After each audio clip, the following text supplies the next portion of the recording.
दो हिंदुस्तान बन रहे हैं, एक अमीरों का हिंदुस्तान और दूसरा गरीबों का हिंदुस्तान। और इन दो हिंदुस्तानों के बीच में खाई बढ़ती जा रही है।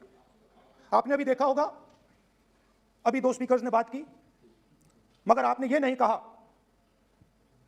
कि रोजगार ढूंढने के लिए उत्तर प्रदेश में, बिहार में रेलवे की नौकरी के लिए वहां पे युवाओं ने क्या किया और क्या हुआ, इसके बारे में आपने नहीं बोला। गरीब हिंदुस्तान के पास आज रोजगार नहीं है। प्रेसिडेंशियल एड्रेस में बेरोजगारी के बारे में एक शब्द नहीं था, और पूरे हिंदुस्तान में आज हिंदुस्तान का युवा रोजगार ढूंढ रहा है। हर स्टेट में, उत्तर प्रदेश, बिहार, सब जगह हिंदुस्तान का युवा एक ही चीज मांग रहा है, रोजगार हमें दे दो, और आपकी सरकार नहीं दे पा रही। आपको मैं आंकड़ा देना चाहता हूं। इस पिछले साल 3 करोड़ युवा रोजगार खोए हैं। आप बात करते हो रोजगार देने की, 2021 में 3 करोड़ युवा रोजगार खोए हैं। 50 साल से सबसे ज्यादा बेरोजगारी आज हिंदुस्तान में है। आपने मेक इन इंडिया की बात की, स्टार्टअप इंडिया की बात की, मगर जो रोजगार हमें, हमारे युवाओं को मिलना चाहिए वो नहीं मिला, और जो था वो गायब हो गया। और यह सच्चाई है, और इस सच्चाई को आप भी पहचानते हो, क्योंकि आपने भी अपने भाषणों में रोजगार के बारे में कुछ नहीं कहा। कितना रोजगार पैदा किया गया है, किस प्रकार किया गया है, उसके बारे में आपने नहीं बोला, और आप बोल भी नहीं पाएंगे, क्योंकि अगर आप बोलेंगे तो हिंदुस्तान का युवा आपकी ओर देख के कहेगा कि ये मजाक कर रहे हैं। तो ये स्थिति पैदा कैसे हुई? ये दो हिंदुस्तान पैदा कैसे हुए? रोजगार स्मॉल और मीडियम इंडस्ट्री और जो हमारा इनफॉर्मल सेक्टर है उधर बनता है। लाखों करोड़ रुपया आपने उनसे छीनकर हिंदुस्तान के सबसे बड़े अरबपतियों को दिलवा दिया। आपने पिछले 7 साल में अनऑर्गेनाइज सेक्टर और स्मॉल और मीडियम इंडस्ट्री पर एक के बाद एक आक्रमण किया है। 7 ही कर रहा हूं मैं, 60 की भी करूंगा मैं अपने भाषण में अंत में 60 साल की बात करूंगा आपको खुश करने के लिए। आप ठहर जाइए। मगर असंगठित जो सेक्टर है उस पर आपने आक्रमण किया। कैसे किया? नोटबंदी, गलत जीएसटी और कोरोना के समय जो सपोर्ट उनको देना था आपने नहीं दिया। नतीजा क्या हुआ? नतीजा यह हुआ कि आज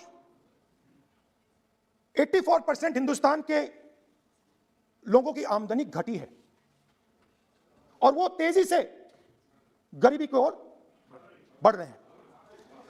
यूपीए की सरकार ने, आपने पूछा 60 साल की बात आपने कही, यूपीए की सरकार ने 23 करोड़ लोगों को गरीबी से निकाला था 10 साल में। हमारा आंकड़ा नहीं है, हमारा आंकड़ा नहीं है,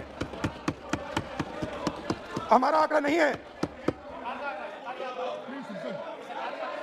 आप हंसिए, हमारा आंकड़ा नहीं है, यह सच्चा आंकड़ा है। 27 करोड़ लोगों को हमने गरीबी से निकाला था, और 23 करोड़ लोगों को आपने गरीबी में वापस डाल दिया।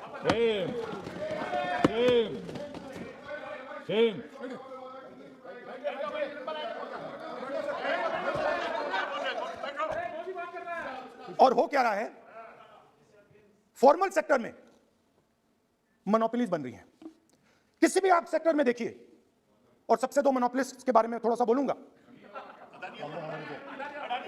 उसको वो कोरोना के समय अलग अलग वेरिएंट्स आते हैं ना, डेल्टा, ओमिक्रॉन, वो डबल ए वेरिएंट है, और वो पूरा का पूरा हिंदुस्तान की जो अर्थव्यवस्था है उसके अंदर फैल रहा है। आपने बात उठाई तो मैं उसके बारे में पहले बोल देता हूं। एक व्यक्ति को, नाम नहीं लूंगा, एक व्यक्ति को हिंदुस्तान के सब पोर्ट्स,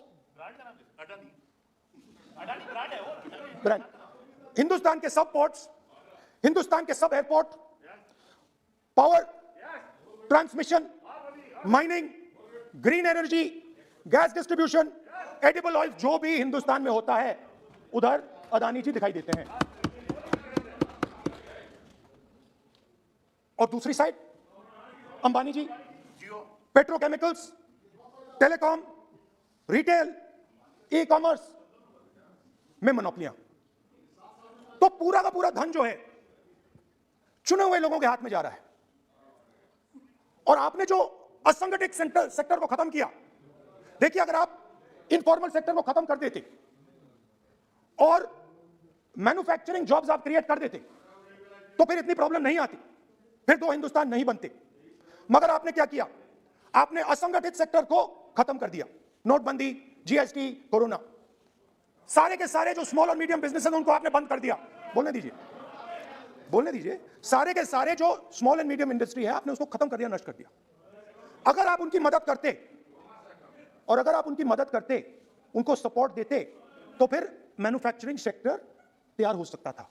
मगर जो लोग आपका मैन्युफैक्चरिंग सेक्टर बना सकते थे उनको आपने खत्म कर दिया। तो आज हिंदुस्तान में आप मेड इन इंडिया की बात करते रहते हो। मेड इन इंडिया हो ही नहीं सकता। आज बात खत्म हो गई है, क्योंकि मेड इन इंडिया वाले हैं कौन?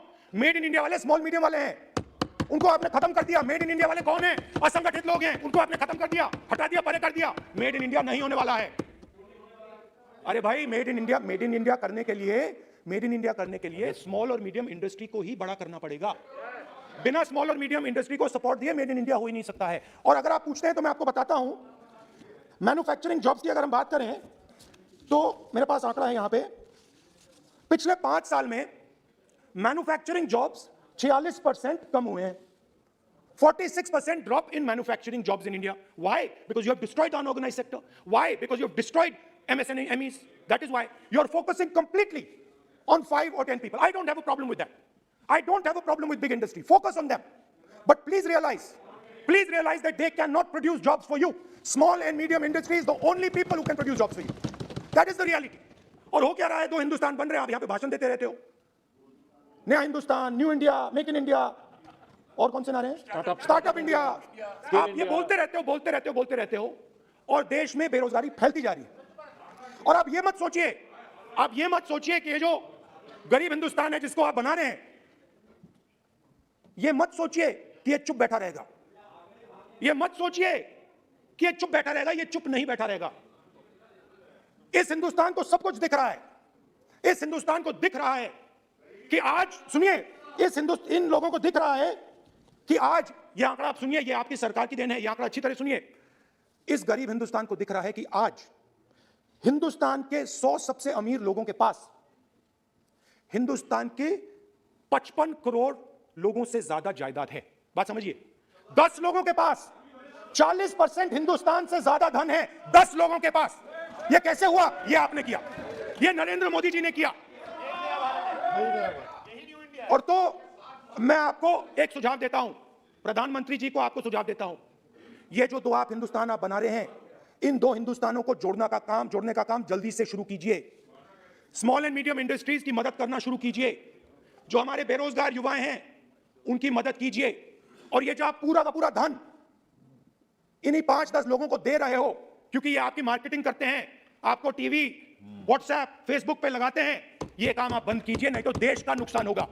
आपका नहीं, देश का नुकसान होगा।